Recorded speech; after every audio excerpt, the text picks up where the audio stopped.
ایک دوسرے کو عزت دو، برداشت کرو۔ میرے نبی نے فرمایا بہترین مسلمان وہ ہے جو بیوی سے اچھا سلوک کرتا ہو، اور بیوی سے فرمایا میری شریعت میں سجدہ ہوتا تو بیوی سے کہتا خامند کو سجدہ کر۔ بہترین صدقہ اولاد کی تربیت ہے۔ پورا گھر میرے نبی نے نقشہ، ہر ایک کی قیمت بتائی۔ ماں تیرے قدموں تلے جنت، کہ کاش میری ماں زندہ ہوتی، تم دیکھتے میں کیا کرتا، میں عشاء کی نماز کے مصلی پر ہوتا، میں سورۃ فاتحہ پڑھ رہا ہوتا، ادھر سے آواز آتی میری ماں کی محمد، تو میں نماز توڑ کے کہتا لبیک اماں جان۔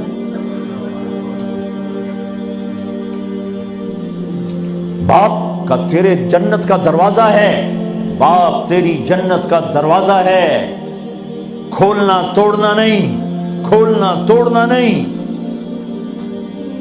توڑ دیا تو جنت میں نہ جا سکو گے۔ سب سے بہترین مسلمان جو بیوی سے اچھا سلوک کرے، سب سے بہترین عورت جو اپنے خامند کی منشا کو دیکھے۔ پھر آپ نے ایک عجب بات فرمائی جو معاشرے میں بہت بوجھ بنتا ہے جس کا، ہاں بھائی تمہیں ایسا صدقہ بتاؤں جس سے بڑھ کے کوئی صدقہ نہیں، تمہیں ایسا صدقہ بتاؤں جس سے بڑھ کے کوئی صدقہ نہیں۔ انہوں نے کہا جی کیا؟ کہ الابنۃ المردودہ، جس کی بیٹی کو طلاق ہو گئی یا بیوہ ہو گئی اور گھر واپس آ گئی ماں باپ کے، یا ماں باپ نہیں ہے تو بھائی ہیں، وہ ایک بوجھ بنتی ہے ماں باپ پر بھی، اور بھائی تو ویسے ہی باغی ہو جاتے ہیں۔ میرے نبی نے فرمایا اس بچی پہ خرچ کرنا کائنات کا سب سے افضل صدقہ ہے۔ گھر، ایک گھر کیسے چلتا ہے؟ ہمارے ہاں پنجاب، سندھ، بلوچستان سرحد میں بہنوں کو وراثت میں کوئی حصہ نہیں ملتا، سب بھائی کھا جاتے ہیں۔ میرے نبی نے فرمایا جس کو اللہ نے 2 بہنیں دیں اس نے ان کا حق ادا کیا، شادی کی حق ادا کیا۔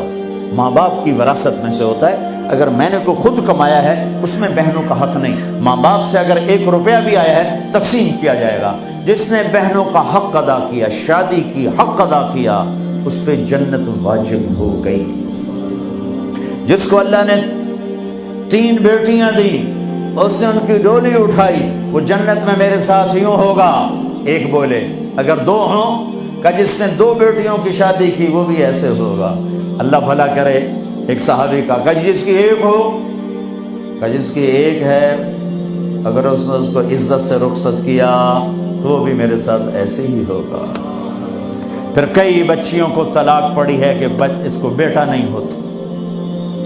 یہاں آنے سے پہلے کا واقعہ، پنڈی سے بچی رو رو برا حال اس کا، میں تو فون سنتا ہی نہیں ہوں ایسے کہ میرا تو کلیجہ پھٹ گیا ہے۔ ہے کہنے لگی کہ سسرال نے کہا تھا بیٹی ہوئی تو طلاق دے دیں۔ میں نے کہا اس میں میرا کیا قصور ہے، اور بیٹی ہی ہوئی اور مجھے طلاق پڑ گئی اور میں گھر آ گئی 22 سال کی عمر میں۔ بیٹی دینے والا اللہ اور ظلم کرنے والا سسرال۔ میرے نبی کو اللہ نے بیٹے دے کے اٹھا لیے، قاسم اٹھا لیے، عبداللہ اٹھا لیے، ابراہیم اٹھا لیے، 4 بیٹیاں دی، 3 زندگی میں اٹھا لی، زینب، ام کلثوم، رقیہ، تینوں آنکھوں کے سامنے چلی گئیں۔ فاطمہ سے نسل چلی، آپ نے فرمایا لوگوں کی نسل بیٹے سے چلتی ہے، میری نسل میری بیٹی فاطمہ سے چلی۔ اس لعنت کو دھویا۔ عورت کا کیا قصور ہے اگر اس بیچاری کو بچیاں ہو رہی؟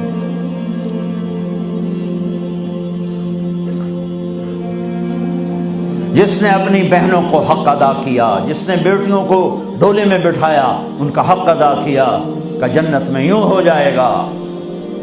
بہنوں کو دینا اتنا ضروری ہے، حرام ہو جاتی ہے روٹی۔ میں نے مولانا جمشید صاحب میرے استاد ہیں، میں نے ان سے تفسیر پڑھی۔ میں ایک دن شہد کی بوتل لے کر گیا، پرانی بات ہے 76-77۔ میں نے کہا حضرت یہ ہدیہ ہے۔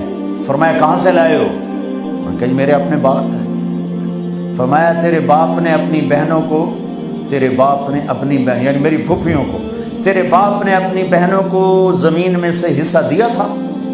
یہ سوال کیوں کیا؟ 10 روپے کی شہد کی بوتل تھی اس وقت، کہ اگر دیا تھا تو یہ میں لے لوں گا، اگر نہیں دیا تو پھر یہ حرام ہے، میں نہیں لوں گا، یہ مطلب تھا۔